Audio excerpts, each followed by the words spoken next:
ওকে প্রিয় শিক্ষার্থীরা, তোমরা সামনে যাদের আসন্ন এসএসসি পরীক্ষা তাদের সবচেয়ে ভয়ের বিষয়বস্তু হচ্ছে গণিত। এই গণিতের সবচেয়ে কঠিন টপিক তোমাদের কাছে মনে হয় এই ত্রিকোণমিতি। তার চেয়ে কঠিন মনে হয় তোমাদের কাছে ত্রিকোণমিতির সূত্রগুলো।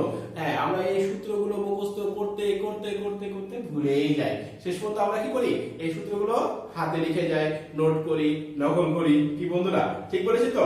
আজকে থেকে আর কোনো কপি করা লাগবে না, কোনো নোট করা লাগবে না। আমি জাস্ট একটা 26 সালে শর্ট টেকনিক শিখাই দিব। এই টেকনিকটা যদি তোমরা শিখে ফেলতে পারো তাহলে তোমরা কি করবা, ছক্কা।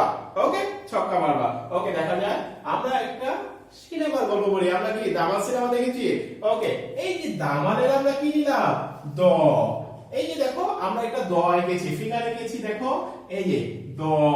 ওকে, তাহলে আমরা দেখো কি নিলাম, ভালোভাবে খেয়াল করো। সাইন, কস, ট্যান, কট, সেক, কোসেক। সাইন, কস, ট্যান, কট, সেক, কোসেক। আর দেখো প্রত্যেকটা দেখো 1 2 3 1 2 3 1 2 3। এই যে দেখো ব্ল্যাঙ্ক যে অংশগুলো থাকবে সেই অংশগুলোতে তোমরা মনে রাখবা 26 আর বলেছিল এই অংশগুলোতে কি বসাতে হবে, 1 বসাতে হবে।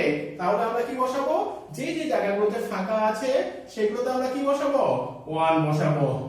আরেকটা টেকনিক মনে রাখবা, সবগুলোর উপরে গো সাইন, কস, ট্যান, কট, সেক এবং হচ্ছে কোসেক। এই যে ব্ল্যাঙ্ক অংশগুলো আছে সেগুলো সবগুলোতে আমরা কি দিলাম, 1 দিলাম। এবং প্রত্যেকটা টার্মের উপরে আমরা কি করব, স্কয়ার বসাবো। ভালোভাবে খেয়াল করো, এই যে সবগুলোর উপরে আমরা কি বসালাম, স্কয়ার বসালাম। এবং হচ্ছে ফার্স্ট টার্ম এবং হচ্ছে কি সেকেন্ড টার্ম, এই ফার্স্ট টার্ম এবং সেকেন্ড টার্মের মাঝখানে আমরা প্লাস বসাবো।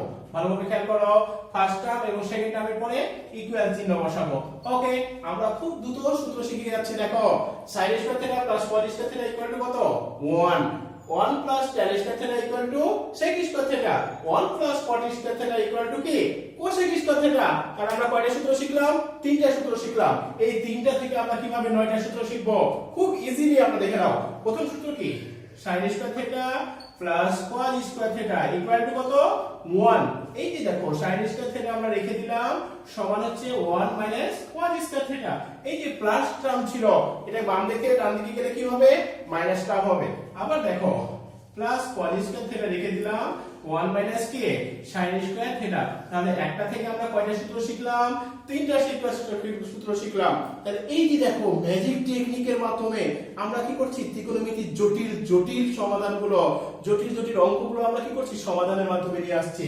আবার দেখো second process, 1 plus tan square theta equal to কি, sec square theta. 1 plus tan square theta equal to কি, sec স্কয়ার থিটা।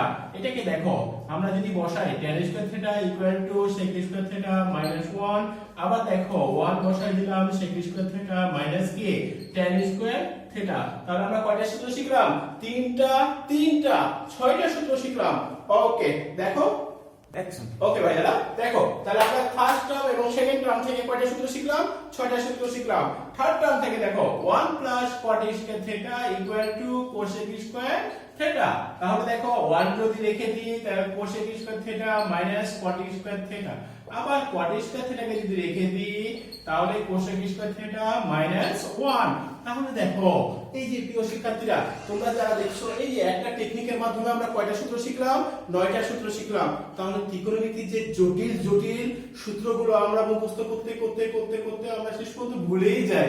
আমার পরীক্ষার হলে মনে রাখতে পারি না। কিন্তু এই যে 26 সাল যে শিখাইছে এই সূত্রটা আমরা জাস্ট টেকনিক, বাংলা সিনেমার দামাল, দামালের দ, এই দ দিয়ে যদি মনে রাখতে পারি পরীক্ষায় আমরা কি করতে পারবো, ছক্কা। ওকে বন্ধুরা, তাহলে আমরা কি করব, এই টেকনিকটা খুব ভালোভাবে বাসায় প্র্যাকটিস করব এবং পরবর্তী ক্লাসে ত্রিকোণমিতির আরো জটিল জটিল সূত্রগুলো নিয়ে তোমাদের সাথে আলোচনা করব। তোমাদের সামনে জটিল জটিল সমাধানগুলো, প্রশ্নগুলো নিয়ে হাজির হব। তোমরা আমার সাথে থাকো। এসএসসি পরীক্ষার যে প্রশ্নগুলো আসবে এবং সেই প্রশ্নগুলো নিয়ে আমরা আলোচনা করব, কোন প্যাটার্নে কোশ্চেন হয়ে থাকে এবং হচ্ছে এসএসসি পরীক্ষায় নৈর্ব্যক্তিক প্রশ্নগুলো খুব দ্রুত সমাধান করা যায় সেগুলো নিয়ে বিস্তারিত তোমাদের সাথে আলোচনা করব। আমার সাথে থাকো, ইনশাআল্লাহ তোমাদের ভালো হবে।